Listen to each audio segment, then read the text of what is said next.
Hello students, জ্ঞানজ্যোতি coaching সেন্টারের পক্ষ থেকে তোমাদের সকলকে জানাই আরো একবার স্বাগত। তো তোমরা যারা যারা SKBU অর্থাৎ সিধু কানু বিশ্ব ইউনিভার্সিটি অধীনস্থ বিভিন্ন কলেজগুলিতে পড়াশোনা করছো, তাদের জন্য কিন্তু third semester major education paper 3 বিভিন্ন টপিক নিয়ে আলোচনা করছি। তো আজকে আমার আলোচনার বিষয় দেখো, স্ক্রিনে দেখতে পাচ্ছ, মধ্যযুগীয় ভারতের শিক্ষার মূল লক্ষ্যগুলি কি কি ছিল বা লক্ষ্য বা উদ্দেশ্যগুলি কি কি ছিল সেই বিষয় নিয়ে কিন্তু আজকে আলোচনা করব। তো আলোচনা শুরু করার আগে তোমাদের একটি গুরুত্বপূর্ণ ইনফরমেশন জানিয়ে রাখি। দেখো এখানে কি বলেছে,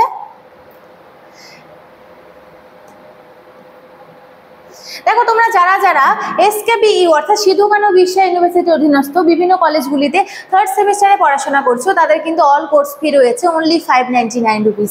ঠিক আছে, এই 599 রুপিসের মাধ্যমে তোমরা কি করবে, তোমরা হচ্ছে যাবতীয় নোটসপত্র পেয়ে যাবে এবং বিভিন্ন সাজেশনস কিন্তু পেয়ে যাবে। তো তোমরা যারা যারা ভাবছো আমাদের সঙ্গে অনলাইনে যুক্ত হবে, দেখো নিচে দুটো নাম্বার দেওয়া রয়েছে, 7076398606 এবং অপরটি হচ্ছে 6295916282।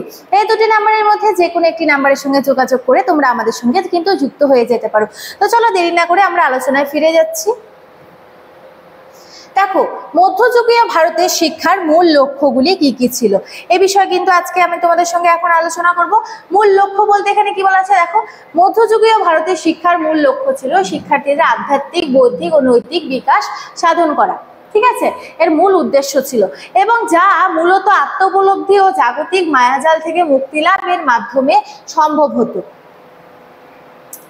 এই সময়ে শিক্ষা মূলত মাদ্রাসা, গুরুকুলের মতো প্রতিষ্ঠানের মাধ্যমে প্রদান করা হতো, যেখানে ধর্মীয় বিষয় সহ ধর্মীয় বিষয়ের পাশাপাশি বিভিন্ন বিষয়ে কিন্তু শিক্ষাদান করা হতো, যেমন চিকিৎসা, জ্যোতির্বিদ্যা, গণিতের মতো বিভিন্ন বিষয়ে কিন্তু সেখানে শেখানো হতো। তাহলে কোন কোন প্রতিষ্ঠান ছিল সেই সময়? মুসলিমদের মাদ্রাসা এবং মুসলিমদের মাদ্রাসা অর্থাৎ মুসলিম যে শাসকরা ছিল তারা কিন্তু মাদ্রাসা প্রতিষ্ঠা করেছে এবং গুরুকুল যে সিস্টেম ছিল ব্রাহ্মণিক শিক্ষা ব্যবস্থা। ঠিক আছে, মধ্যযুগীয় ভারতের শিক্ষা গুরুকুল এবং মাদ্রাসার মতো প্রতিষ্ঠানের মাধ্যমে কিন্তু শিক্ষা প্রদান করা হতো।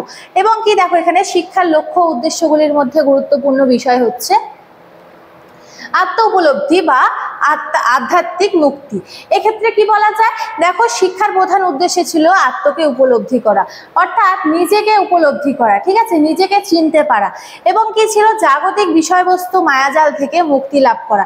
দেখো এই বিষয়টা কিন্তু আইডিয়ালিজম অর্থাৎ ভাববাদের মতো কিন্তু আমরা বলতে পারি, ভাববাদী যে দার্শনিক ছিলেন তারা কিন্তু এটাই মনে করতেন যে মানুষের জীবনে প্রধান লক্ষ্য হচ্ছে মুক্তি লাভ করা এবং কি তাদের যে নিজেকে চিনতে পারা অর্থাৎ কি আত্ম উপলব্ধি করাটাই কিন্তু গুরুত্বপূর্ণ মনে করতেন। ঠিক সেই রকমই মধ্যযুগে যে ভারতীয় শিক্ষা ব্যবস্থা ছিল এর প্রধান উদ্দেশ্য ছিল আত্মাকে উপলব্ধি করা এবং জাগতিক বিষয়বস্তুর মায়াজাল থেকে মুক্তি লাভ করা। ঠিক আছে, এরপরে দেখো বৌদ্ধিক ও নৈতিক বিকাশ। শিক্ষার্থীদের আধ্যাত্মিক ও নৈতিক গুণাবলীর বিকাশের উপর জোর দেওয়া হতো, যা তাদের জীবন উন্নত করতে সাহায্য করত। তাহলে কি সেই সময় কি করা হতো, শিক্ষার্থীদের বৌদ্ধিক ও নৈতিক বিকাশের দিকেও কিন্তু বিশেষভাবে জোর দেওয়া হতো। এরপর দেখো কি রয়েছে, দেখো পাণ্ডিত্য বিশেষ জ্ঞান অর্জন। তাহলে কি ধর্মতত্ত্ববিদ, পণ্ডিত ও বুদ্ধিজীবী তৈরি করার উপর গুরুত্ব দেওয়া হতো এবং যারা তাদের বিশেষ পাণ্ডিত্যপূর্ণ অবদানের জন্য খ্যাতি অর্জন করতেন। তাহলে কি এখানে কি বলা যায়, পাণ্ডিত্য ও বিশেষ জ্ঞান অর্জনে কিন্তু শিক্ষার ভূমিকা গুরুত্বপূর্ণ ছিল মধ্যযুগে ভারতীয় শিক্ষা ব্যবস্থায়।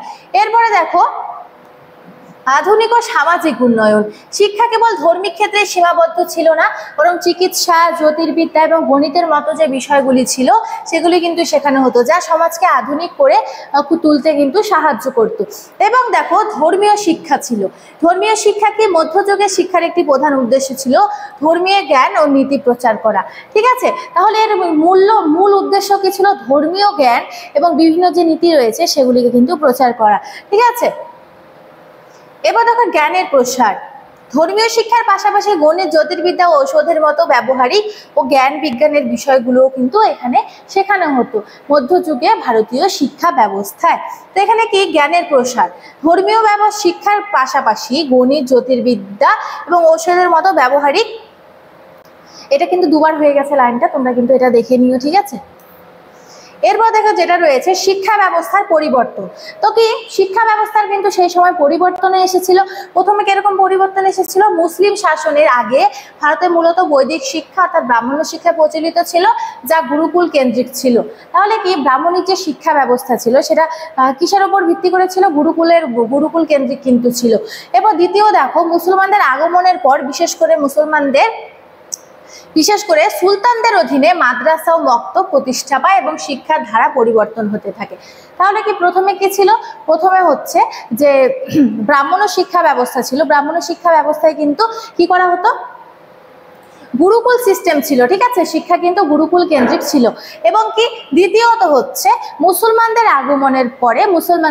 আগমনের পর কি ছিল? বিশেষ করে সুলতানদের অধীনে মাদ্রাসা ও মক্তব প্রতিষ্ঠা পায় এবং কি করে, এবং হচ্ছে শিক্ষার ধারা কিন্তু ক্রমশ কিন্তু পরিবর্তন হতে থাকে। ঠিক আছে, তো আমার আজকের আলোচনার বিষয় এতটুকুনি ছিল এবং কোর্স ডিটেলস সম্বন্ধে তোমাদের আগেই বলে দিয়েছি।